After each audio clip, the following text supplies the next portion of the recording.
Welcome to a deep dive. You've probably seen the headlines about the potential TikTok ban in the US, but we're going to go deeper than those headlines and really get into what's actually at stake here. Sounds good. It's Sunday, January 19, 2025, and the law requiring TikTok's US assets to be sold to a company not based in China is officially in effect. Yeah. But things got really crazy over the weekend. TikTok went dark for users in the US on Saturday, Oh, wow. and then was partially restored on Sunday, and there are rumors of a possible intervention by President-elect Trump. Yeah, it's been a wild couple of days for sure. It has. It's a very complicated situation with tons of national security concerns and free speech debates and potential market disruptions. It really shows how complicated our relationship is with technology these days, especially social media. Yeah, it does. Where do we even start with all of this? Well, A good place to start might be the national security concerns that have been floating around about TikTok for a while now. The U.S. government's main argument is that TikTok is a threat to national security because it's owned by a Chinese company. right. And the biggest concern there is data. TikTok collects a lot of personal information from its users. Everything from your browsing history and location data to even things like biometric data, like facial recognition scans. Oh, wow. The fear is that the Chinese government could access this data and use it to compromise U.S. security. So the U.S. government is saying that they can't let China have access to this kind of information about Americans. Exactly. But isn't there a chance that if we ban TikTok, that'll actually push users to less secure platforms? If people really want to use TikTok, they'll find a way. And it might be through ways that are even more vulnerable to data breaches and malware. Yeah, that's definitely a real possibility. It's kind of like trying to stop a river by building a dam.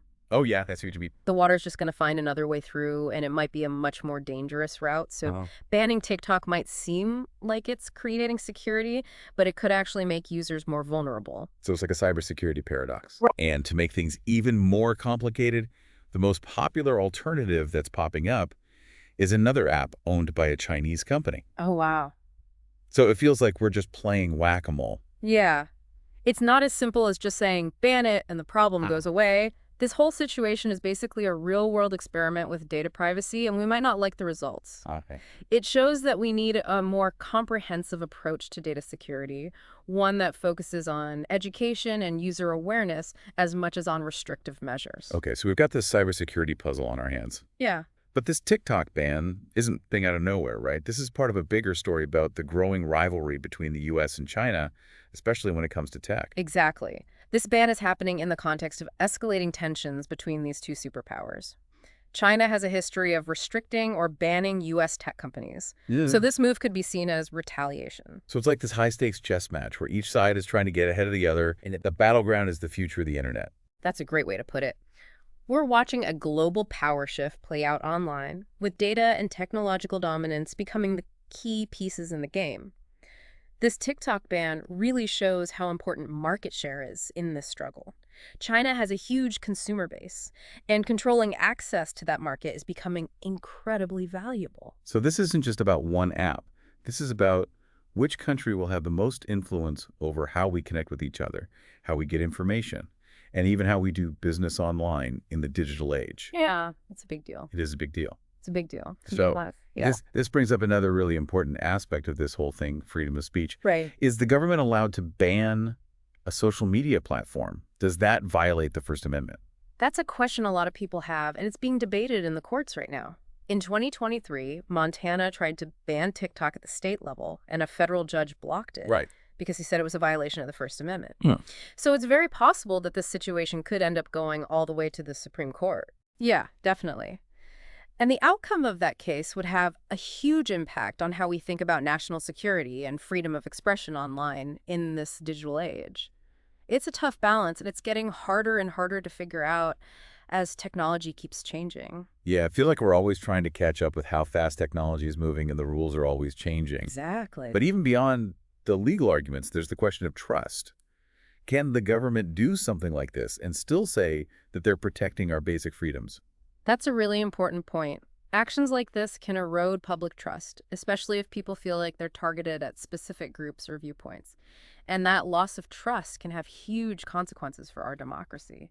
We have to think about the precedent this sets and what could happen that we don't expect. Makes you wonder if this really is about national security or if there's something else going on. And then there's how this affects everyday people. TikTok is huge, especially with younger generations. It's a place for entertainment and connecting with people and even political activism. It is. For some people, especially those who don't have access to more traditional platforms, TikTok is their way to connect with others and share ideas and even organize around political and social causes. It's their public forum. And a ban could silence those voices. It's basically shutting down a platform that's really important for expression and community building. And it's a reminder that technology isn't just about ones and zeros. It's about people and how they interact with the world. Exactly. We have to think about how this impacts people when we talk about technology.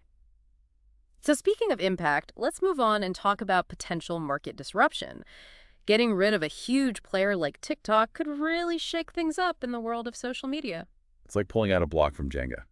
You don't know what's going to happen, but you know there are going to be some pretty big consequences. So what does this mean for the future of social media?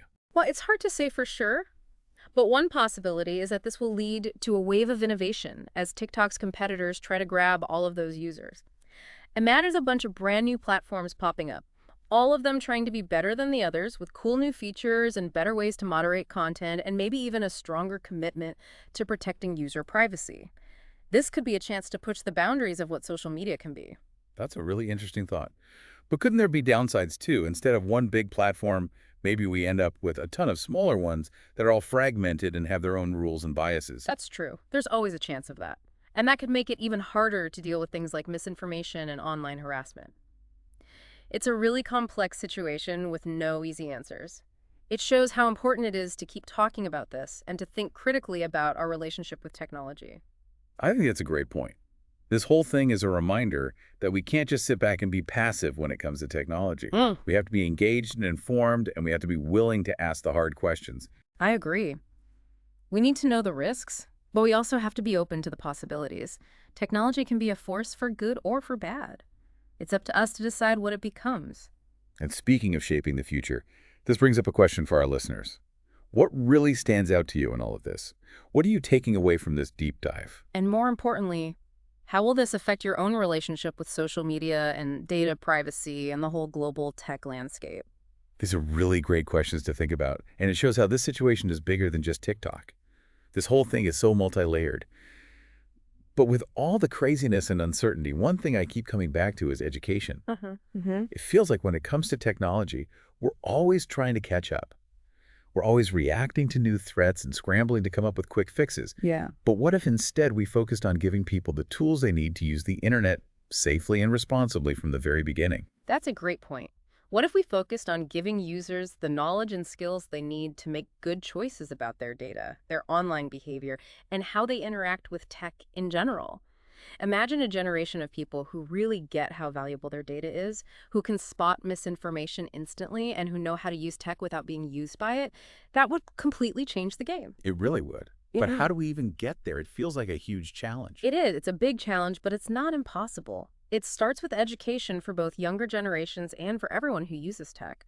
We have to teach people about how they can be manipulated online, how to protect their data, and how to think critically about the stuff they see online. It's about helping people become digitally literate and making sure they're active participants in the digital world, not just passive consumers. So it's not just about teaching kids how to code, it's about teaching everyone how to be responsible digital citizens.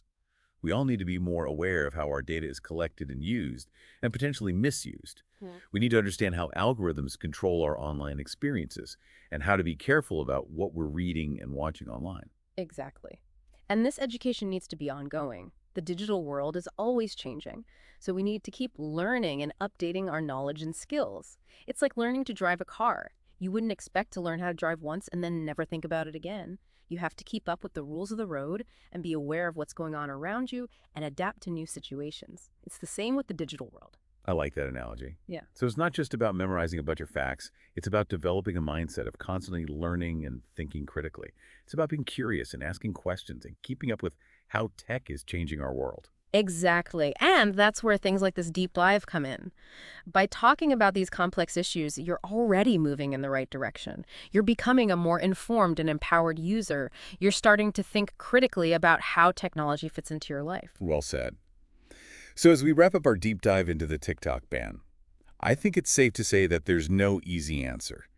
This is a complicated situation with a lot of moving parts, and it'll probably keep evolving in the coming weeks and months. Absolutely. It's a story that's still unfolding, but I think we've done a good job of breaking down some of those complicated parts and looking at different perspectives. We talked about the national security concerns, the tension between the US and China, the legal challenges, and how all of this impacts users like you. And we've talked about how important education is and critical thinking and staying informed in this digital world that never stops changing. Exactly. So as we sign off, we want to leave you with a final thought. Beyond the headlines, how will this event change how you think about social media and data privacy and the global world of tech? Will you be more careful about what you share online? Will you think twice about the content you're consuming? Will you be more vocal about protecting your digital rights? These are questions you'll have to answer for yourself. But we hope you keep learning, keep asking questions, and keep pushing for a better and fairer digital future. Because in a time where companies are getting better and better at collecting our data and AI is being used to manipulate people, education is probably the most powerful tool we have. I couldn't agree more. Thanks for joining us, everyone. Until next time, stay curious.